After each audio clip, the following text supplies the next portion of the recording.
Hi hello welcome back to my channel. So please do like, subscribe and share to more latest updates. So ఈరోజు topic ఏంటంటే మన Ramnagar Akhil పైల్వాన్. So పెద్ద celebrity అనమాట.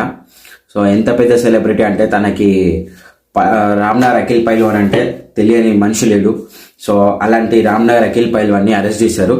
So ఎందుకు arrest చేశారు అనేది మీకు ఇప్పుడు చెప్తాను అనమాట. అబిట్స్ పోలీస్ వాళ్ళైతే అరెస్ట్ చేయడం జరిగింది.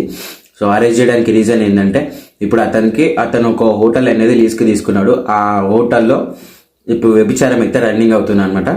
సో 16 మంది అమ్మాయిలతోటి, అది కూడా అవుట్ కంట్రీస్ అమ్మాయిలతోటి వ్యభిచారం అయితే జరుగుతుంది. అండ్ అందులో భాగంగా 4 కస్టమర్లు కూడా అక్కడ దొరికారనమాట. సో రెడ్ హ్యాండెడ్గా అయితే పట్టుకొని నిలదీస్తే, సో దానికి ముఖ్య కర్త మన అఖిల్ పైల్వాన్ అని చెప్పి తెలిసి అఖిల్ పైల్వాన్ అయితే అరెస్ట్ చేయడం జరిగిందనమాట. సో ఈ వీడియో నచ్చినట్టయితే లైక్, షేర్ అండ్ సబ్స్క్రైబ్ చేయండి, సపోర్ట్ చేయండి.